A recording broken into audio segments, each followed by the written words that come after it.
everybody. Happy Wednesday. As I told you, Wednesday streams are now going to be earlier in the day because I'm getting food delivery earlier because it was messing up my whole schedule the other way it was going on. But anyway, I think this is going to just work out better. And also, this allows some people who can't catch the later streams to get another stream. So, yes, thank you for joining me today. We have some excellent stories to cover. We might revisit a few of them on Movie Math on Sunday, but I felt that some of them just couldn't wait. So yes, happy Earth Day, Colin and Silas. Thank you so much. It's crazy. It's a crazy time to be celebrating Earth Day with everybody being quarantined and animals taking over the areas we've vacated. But anyway, before we get started, we'll just give everybody a couple of minutes to join in. People wait till they get the notification a lot of times. So where's everybody watching from? Daniel's ahead of the curve. He's in New Jersey. Daniel already said where he's from.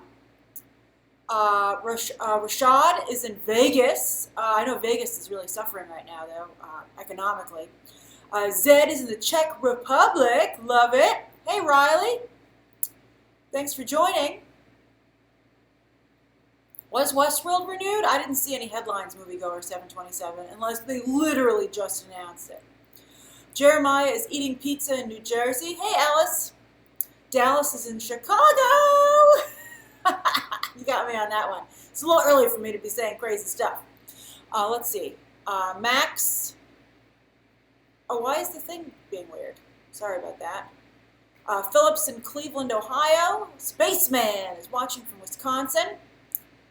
See here. Matthews in Sheffield, UK. LDD is also in the UK. Tempo Rand is in Singapore. Juan is having lunch in Buenos Aires. Spencer is in Cleveland, Ohio. Let's see here. Mika's in the Mystery Machine. Excellent. See, Samir is like, finally, a time that's convenient for me. That's excellent. I'm so happy. Justin's in Rhode Island. Lena is watching from Greece. Fudge Muffins is in Massapequa, New York. Matt's in Michigan. Elizabeth Johnson is in Central Illinois. Let's see here. Braden is in sunny Colorado. Blix is having lunch in Argentina. Renee is in North Carolina. North Carolina I am. Good Yoda speak for today's episode. Hey, Japzone. Tabitha Place is waiting for my sandwich to defrost for lunch in South Carolina. That's delightful. And Lily is in Los Angeles. We'll do just a few more. May is in Argentina. I'm good, Justin. Thank you for asking. Kevin Plopper says, hello, Grace. That's a great name. Japstone, who just joined, is in Pennsylvania. Khadija just got out of work in South Carolina. Hope you're staying safe. Lloyd Lester said, just awoke from my slumber in Virginia. Rashad says, my boyfriend told me, he says hi to everyone. Hello to your boyfriend. Let's see here. And Giovanni is doing homework. Good for you. Yes, Juan, I'm glad everyone's safe in Los Angeles. You guys had an earthquake last night. Yikes. When it rains, it pours, right? All right, so let's get to today's stories. We have 3 excellent stories to go over. And then, of course, as always, the final 10 minutes of the stream are Ask Me Anything. All right, and this is the last stream of the week. They'll start up again on Sunday, where we do a viewer call-in show. That's what we're doing during the coronavirus situation. Every Sunday is a viewer call-in show. All right, so let's get to today's stories. All right, so story number 1. Put the marker in the right place. Bam, there it is. All right, so Scoob. We were all wondering what was going to happen to Scoob, right? Scoob had not yet been dated. It had been moved off its release date, which was supposed to be May 15th. Hey, Ian. And what do you know? It's still going to open May 15th, but it's going to be on digital. So we're seeing a trend where so far family movies are going digital. That's right, Stefano. Zoinks! Trolls went digital first. Now Warner Brothers is doing Scoob. And I wouldn't be surprised if Paramount soon does the same with their SpongeBob movie, which is currently set for the first weekend of August. I think particularly family movies, I think there's an impetus for people to buy. If anyone has kids, it's already multiple people watching the movie, so they're more likely. You guys are. I like Jinkies too. That's a good one. So you already have more than one person watching, so that's good. So maybe it makes the rental price a little bit more palatable. And also, nobody wants to have kids risking their lives going to a movie theater during this situation. Some children have died from coronavirus. So, no, I think that's one of the reasons you're seeing those movies do this first. And Trolls made a lot of money. It made a ton of money, as I reported. It had $30 million its first day. It might have only done about 50 or 60 opening weekend. Nobody knows for sure because Universal hasn't released it. But still, its first week of release, it blew past Avengers Endgame, which had $30 million in its first week. And Trolls is the biggest digital film of all time, the biggest digital release. So Warner Brothers is like, Scoob is just sitting here. Today I saw some headlines that Warner Brothers made this decision because Scoob is ready to go, and they're like, why should it just sit here collecting dust? Let's get some millions of dollars. Although I have to say, Warner Brothers has been very nice. They have, of course, put together a fund of I think like $100 million to help pay people who are not able to work right now in Hollywood. So I think that's great. So they also learned a little bit from Trolls. Trolls, of course, was $19.99 to rent for 48 hours. And people were mighty angry, even though obviously, as you can see, a ton of people were willing to pay that price. But Warner Brothers is like, that's okay. Mika, they're not going to have any merch money right now. They're not going to report that for Trolls at the moment. It's too early. So $19.99 for rental for 48 hours is what they did with Trolls. And people were very angry. So Warner Brothers said, okay, we hear you.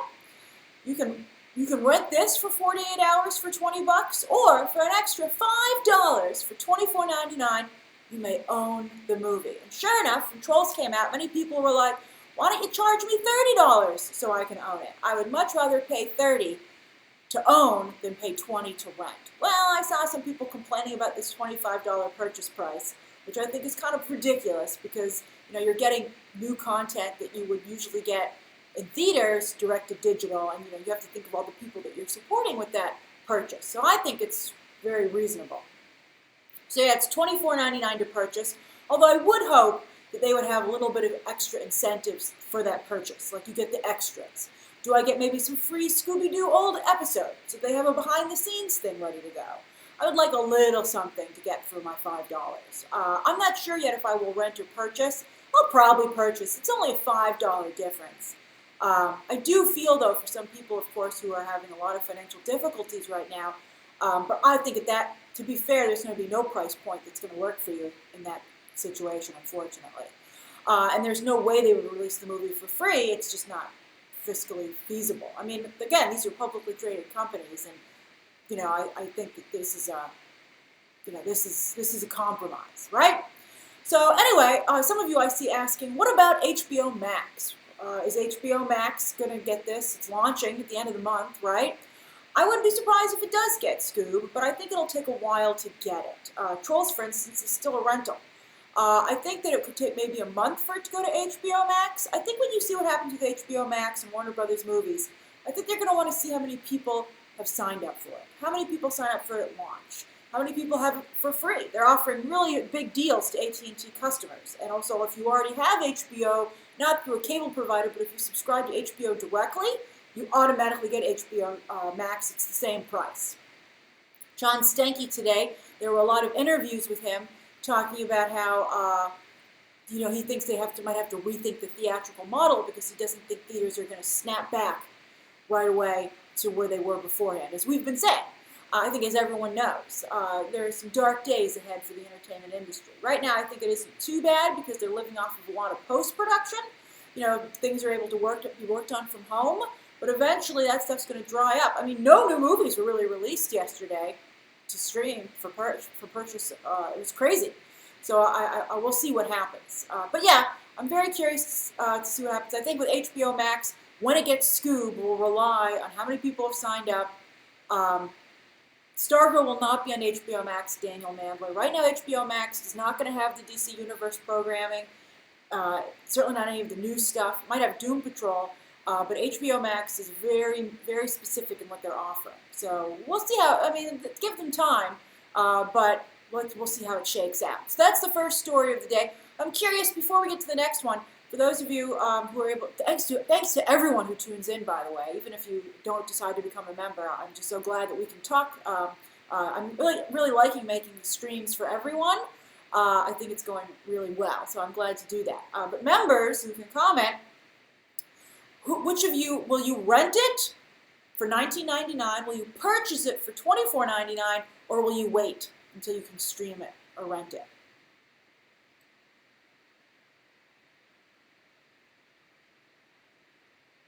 So I'm just waiting for you guys. There's a little bit of a lag, so I'm waiting for you to catch up. Ingrid says, I'm definitely buying Scoob on day one. I like how Ian Michael's like, I'm going to purchase it? I think that question mark is a typo. All right, I see some rents. Wait, some waits. Purchase or wait. Purchase it. A lot of purchasing. That's interesting. I think that's, you guys, there are a lot of rentals. That's great. That means that this price point is a good idea. Some people are like, you know what? I'll keep my $5 HBO. Thank you very much. Juan Carlos says, rent it. I'd rather know what the movie is like before buying it. Yeah, I wish there was a way you could just for $5 more upgrade to a purchase, but I don't think you can. You're just going to be stuck.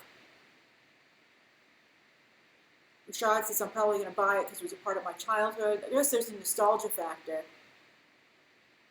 Oh, Fudge Muffin says, depends on the reviews. Yeah, I saw one of you ask if I'm going to get a screener. You know, they're struggling on how to release this to press. I did get a screener for Trolls, but I got it like 9 o'clock the night before, so we'll see what happens with Scoob. Lloyd says, buy it. Zacharias would rather have a physical copy, but that's going to really take a long time. Fortis says it's going to rent. Max is going to become a pirate. That's funny. TJ, buy it. That's great. All right, so that's the first story of the day. We'll see what happens on May 15th. Although a lot of places might be relaxing some of their restrictions by then. But even then, even if you know, you don't have to stay sheltering in place, I think it would be difficult for a lot of people to go to a crowded place. I mean, as we've been saying, if someone coughs in the theater, that ruins your whole time. All right, so second story of the day. Let me move the marker. Oh, I just made it a different size. Damn it. All right, boop. All right, so The Mandalorian Season 3. That's right. It leaked that they're already working on it. Now, the thing is that The Mandalorian, now they really were very fortunate that The Mandalorian is a show that finished filming before the lockdown. So that's another show, working on it in post, which should be able to be released as expected, I believe in October. We'll see if they move it up. But yes, Mandalorian Season 2 is moving along quite nicely. So nicely, in fact, it's Season 3. That's right, guys. I'm not misspeaking. I'm talking about Season 3.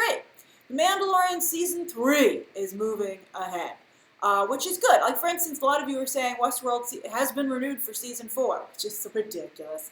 Although it makes sense, considering how little is happening during Season 3.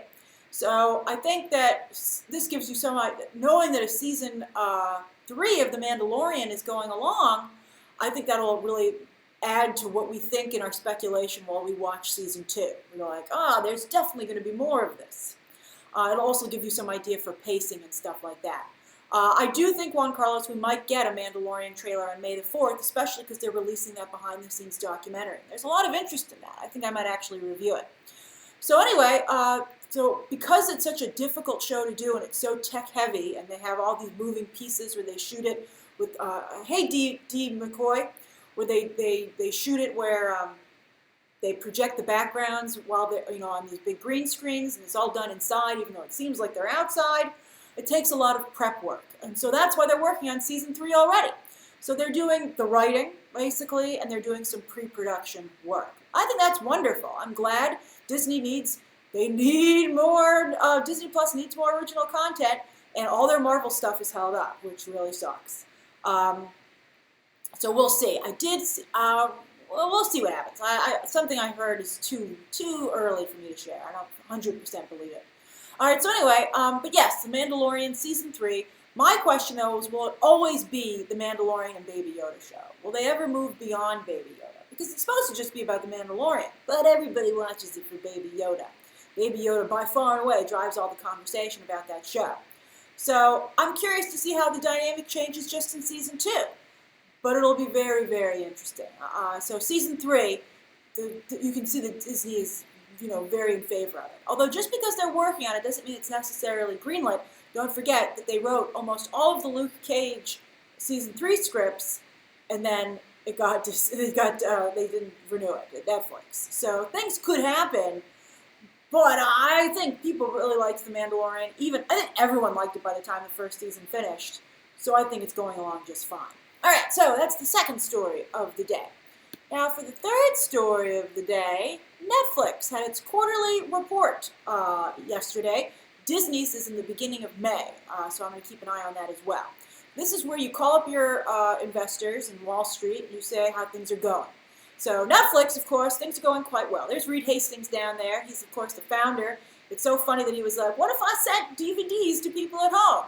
And it became this huge business. Like, for instance, another headline that Netflix had today is that they have, with a debt offering, raised an additional $1 billion. They're feeling the pressure from all these other streaming services that are popping up, and they want to make sure they can continue to develop new content. And they have a ridiculous amount of new content during this pandemic. Like, they have a lot of new stuff. It's just a really good, steady stream. So Netflix is doing quite well. Aaliyah, I don't think their stock is falling just slightly. It's just stopped going up.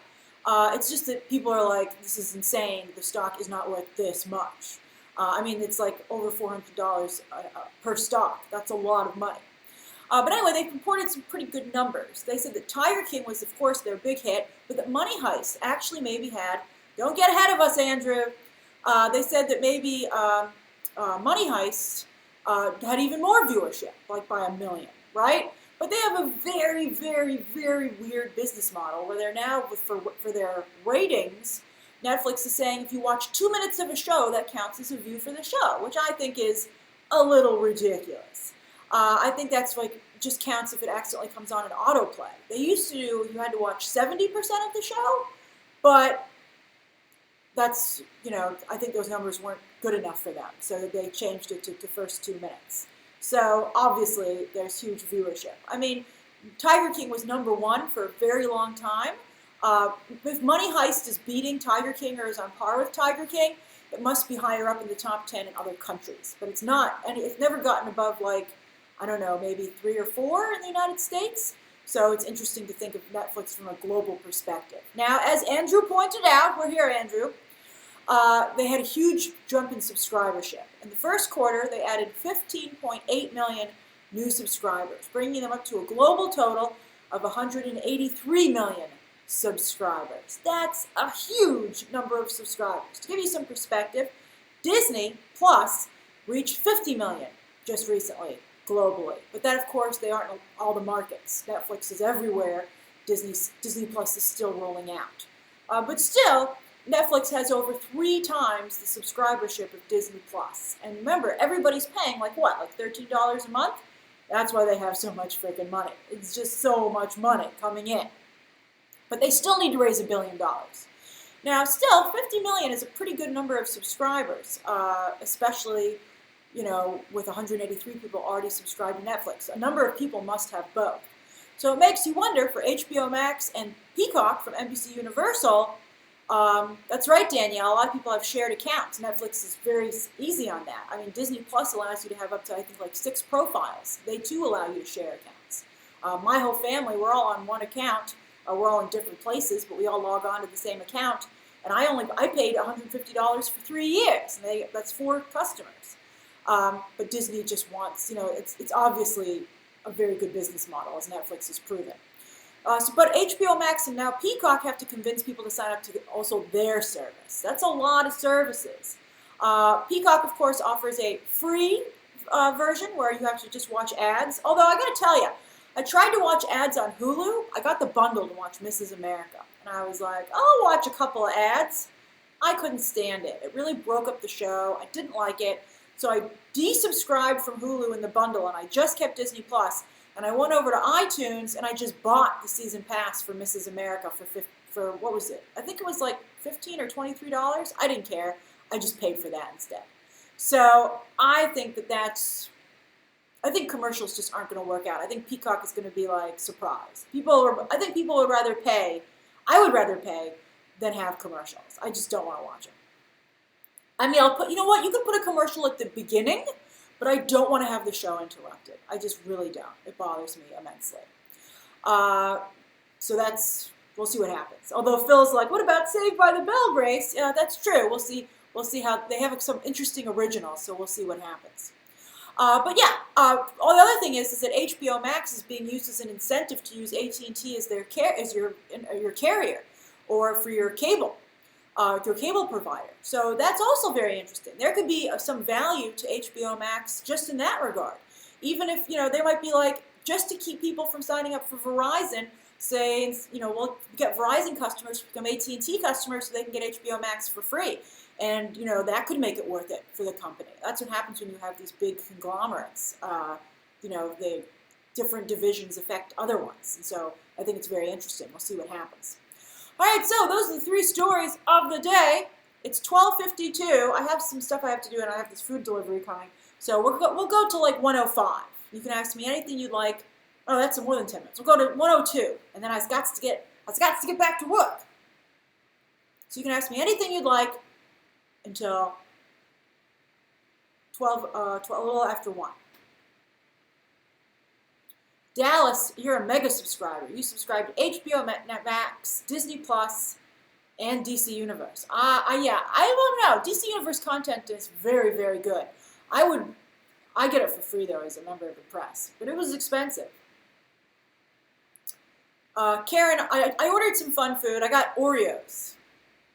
I think it's important to have a couple of treats around the house or things get dark. One, you can't add the ad-free version of Hulu to your Disney bundle, unfortunately. You have to sign up for Hulu first and get the version that's ad-free, and it's like a backdoor thing that you have to do. But unfortunately, I already signed up for Disney Plus first, so I can't do it. Also, I don't want ESPN.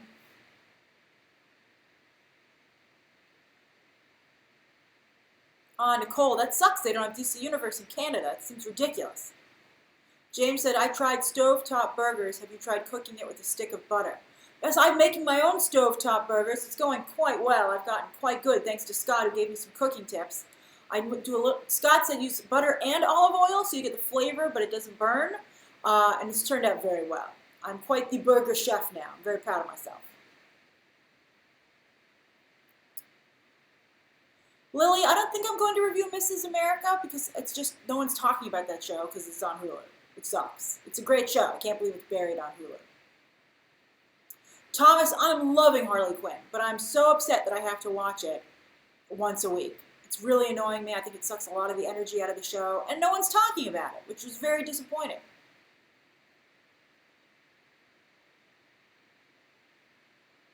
Dallas, yes, I can't wait for Stargirl too. I want to keep watching. I only have the first 3 episodes. Sufjan said she's like Westworld episode 6. As I said the other day, I like that show, even though I never know what's happening on it. Maxime says, hey Grace, do you think that Disney will reopen their theme parks without shows, parades, and fireworks? Well, no, because people still have to wait online, and you still have to touch the attraction when you ride on it. I think that they're going to have less people in the park. They can't jam-pack it as tight as it is. But many people are speculating that the theme parks and stuff won't open again until 2021, which is a really long time away. I'm going to get Disney stock on the cheap, boy. It'll go up someday. If you play the stock market, it's usually a very long game. So keep that in mind. You don't make money overnight.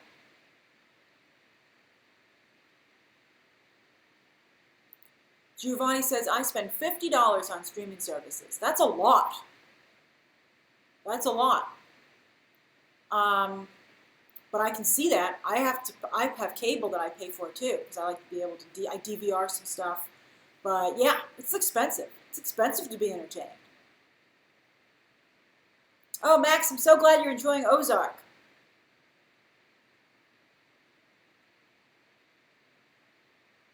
TJ, I haven't heard anything about Umbrella Academy. I'm sorry. CJ, I'm not watching Little Fires Everywhere.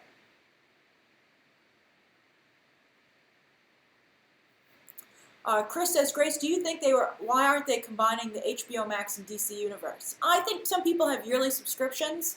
Also, sometimes there's deals and contracts.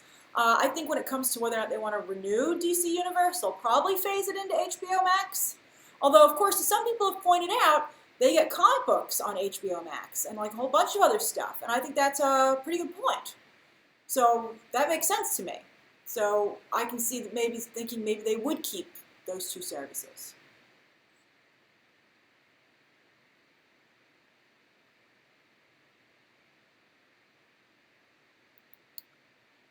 David says he also spends $50 on streaming service but pays no cable.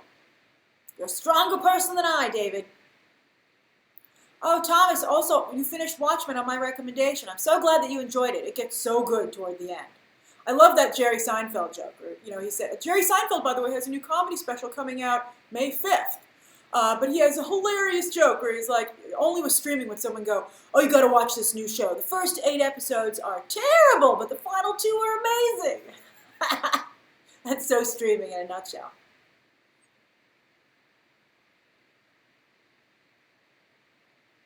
Denise says, what do you think of Westworld so far? Maeve is the best part of the season for me. I think she's wonderful. I'm also enjoying Dolores. I don't really understand what's going on with the Man in Black, though, to be honest with you. I really like that. I enjoy watching that show. It's extremely feminist. I don't think it gets enough credit for how feminist it is. But I really like it. Although I did think Tessa Thompson did a phenomenal job in the last episode. Oh, Anna just watched The Gentleman and really enjoyed it. I'm so glad. It's a great movie. Such a good movie. Evan says, what's the first thing you're going to do when you leave your apartment? I'm going to go for a walk, and I'm going to go see my parents. This is the longest I've never seen my parents. But it's important. It's an important thing to do. To protect everybody. Let's see here.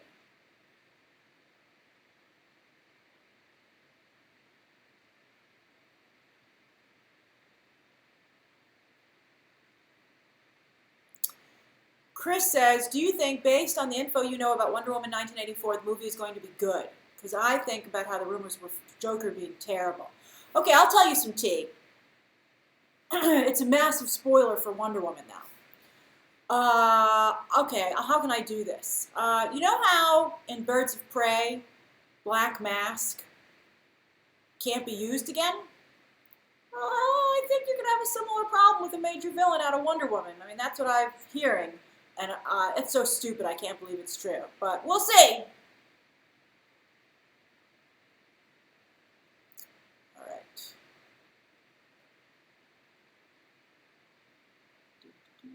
We have 3 minutes to go.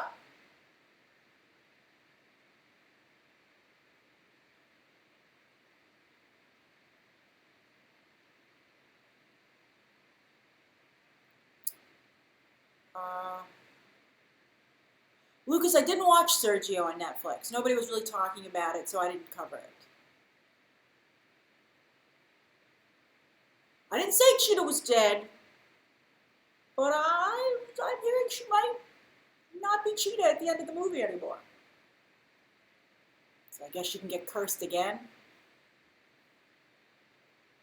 I don't know why anybody would do that. So let's see. That's why I haven't made a video about it. Well, also, it's a huge spoiler. But I'm like, that can't be true. But if someone told me they were going to kill Black Mask at the end of Birds of Prey in a way that he was no way he could be brought back, I'd be like, no, they wouldn't do that. And they did. It's the stupidest thing ever.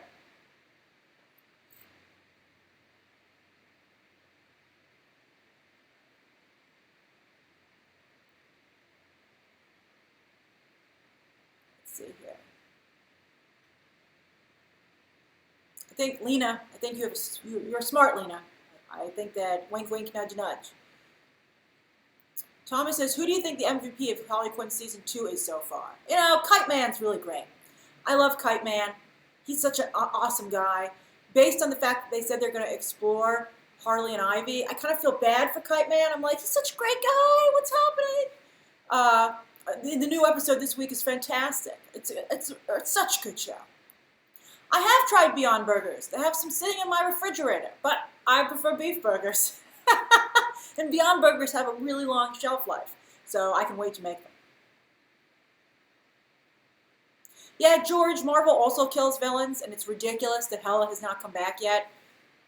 I think that they have not done a great job with villains in a lot of movies and TV shows, unfortunately. But that's why I loved Stargirl so much, because their villains are so good.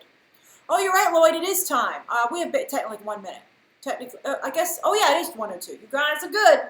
All right, so I got to get back to work. I had so much fun talking with you today. Thank you, everybody who tuned in. Thank you also, everybody who's a member. As I've said before, it's really, really supportive. I do still eat turkey burgers, Rashad, but they're not as juicy as a delicious burger. So sometimes I treat myself. But anyway, thank you so much for joining me. Have a lovely rest of your day. There's a video coming up later. And then, of course, lots of videos later this week. And the next live stream will be Sunday. And again, that's that viewer call-in show. All right, talk to you soon. You can always catch me on Twitter, too. Bye.